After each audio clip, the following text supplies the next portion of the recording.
ఓం నమో శ్రీ లక్ష్మీ వెంకటేశ్వరాయ. శ్రీ మహాగణాధిపతయే నమః.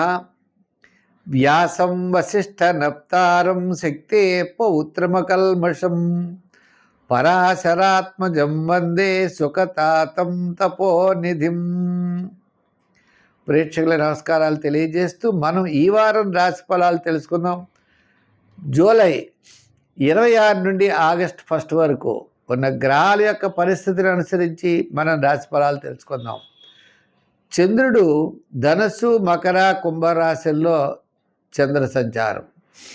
బుధుడు మిథున రాశిలో, రవి, గురులు కర్కాటక రాశిలో, శుక్ర, కేతువులు సింహరాశిలో, కుజుడు వృషభ రాశిలో, శని మీనరాశిలో, రాహువు కుంభరాశిలో. ఈ విధమైనటువంటి గ్రహముల యొక్క సంచారం ఉండడం వల్ల గ్రహాల యొక్క పరిస్థితిని అనుసరించి ఆయా రాశుల వారికి ఎలా ఉంటుందనేటువంటి విషయాన్ని మనం తెలుసుకుందాం.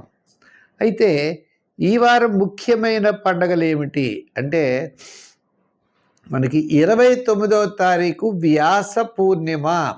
వ్యాసుడు గురు పౌర్ణిమ అంటారు. అసలు మనకి గురువులు ఎవరు అంటే ఆది శంకరాచార్యుల వారు మొట్టమొదటి గురువు. ఇంకా అంతకంటే మొట్టమొదటి గురువు శ్రీకృష్ణ భగవానుడు. శ్రీకృష్ణ భగవానుడు తర్వాత ఆది శంకరాచార్యులు రెండో ఆయన. మూడో గురువు ఎవరు? వ్యాసుడు. ఈ ముగ్గురే మనకి గురువులు అట. మిగిలిన వాళ్ళంతా గొప్పవాళ్లే, కానీ గురుత్వం అనేది ఈ ముగ్గురికే ప్రతిపాదించబడినది. ఎందుచేత శ్రీకృష్ణ భగవానుడు ఆది గురువు, అందరికీ భగవద్గీత లాంటిదంతా ఆయన బోధించాడు. రెండవది ఆది శంకరాచార్యుల వారు అందరికీ అందించాడు ఇది. మూడవది వ్యాస భగవానుడు అష్టాదశ పురాణాల్లో ఈ యొక్క మొత్తం అంతా కూడా నిక్షిప్తం చేశాడు. అంచేత వ్యాస పూర్ణిమ అన్నారు దాన్ని. అదే గురు పూర్ణిమ అని ఆ గురువుని మనం నమస్కారం చేస్తే ఆ శ్రీకృష్ణ భగవానుడు త్రిలోకాధిపతి, సమస్తమైన భువనాన్ని కూడా ఆయన శరీరంలో ఇముడ్చుకుని ఈ లోకాన్ని విస్తరింపచేస్తూ లోకాన్ని సన్మార్గంలో నడిపించేటువంటి మహానుభావుడు శ్రీకృష్ణ భగవానుడు. అటువంటి గురువుకి మనం నమస్కారం చేసుకుంటూ, అంచేతనే వ్యాసుడు గురించి మనం చెప్పుకున్న శ్లోకం కూడా ఈవేళ. అటువంటి వ్యాస భగవానుడికి నమస్కారము, ఆది శంకరాచార్యుల వారికి నమస్కారం తెలియజేస్తూ మనం ఈ వారం రాశి ఫలాలు ప్రారంభిద్దాం.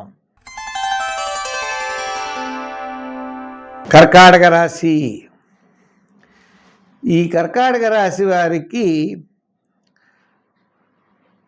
రాశిలోనే రవి, గురులు.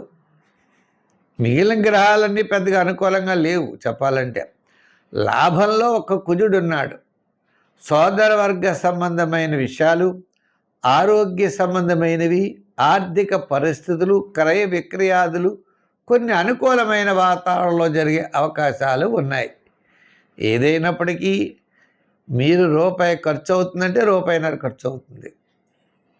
అంతేకాకుండా చిన్న చిన్న అవాంతరాలు, బంధువులు కాస్త వాళ్ళు వీళ్ళు అడ్డు పెడుతూ ఉంటారు ప్రతి పనికి. మీరు ఏదో చేయాలని అనుకుంటారు, చేయలేరు. చిన్న చిన్న ఆటంకాలు ఉంటాయి. అంటే కుటుంబార్థిక సంతానపరమైన విషయాలవని ఆర్థికపరమైనటువంటి విషయాల్లో జాగ్రత్తలు తీసుకోవాలి. ఇంకా ఆధ్యాత్మికమైన విషయాలు ఉంటాయి, దేవాలయాలు, పుణ్యక్షేత్రాలను దర్శించడం, అటువంటి విషయాలన్నీ కూడా బాగా జరిగే అవకాశాలు ఉన్నాయి. అలాగే వేళకి భోజనం, విందులు, వినోదాల్లో పాల్గొంటారు. చిన్న చిన్న విషయాలకు పట్టుదల పడతారు. అటువంటి పట్టుదల పట్టకండి, నిదానంతో ముందుకు వెళ్ళండి. మంచి అనుకూలత అనేది లభిస్తుంది.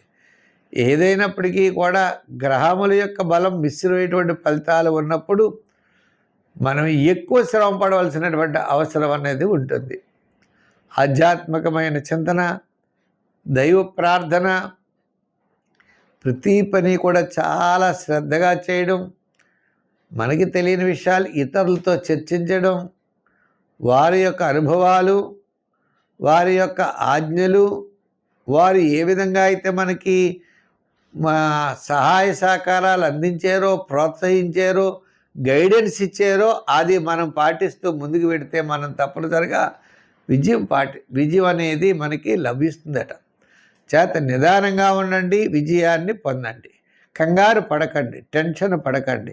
నవగ్రహ ప్రదక్షిణ చెయ్యండి, నవగ్రహాల చుట్టూ తిరగండి, నవగ్రహ శ్లోకాలు చదువుకోండి. మీకు ఏ ధాన్యం వీలైతే ఆ ధాన్యం ఆ నవగ్రహ ప్రదక్షిణ చేసినప్పుడు ఆ నవగ్రహాల దగ్గర పెట్టి దండం పెట్టుకోండి. నంబర్లో 2, రంగుల్లో తెలుపు వాడండి. అత్యద్భుతంగా ఉంటుంది.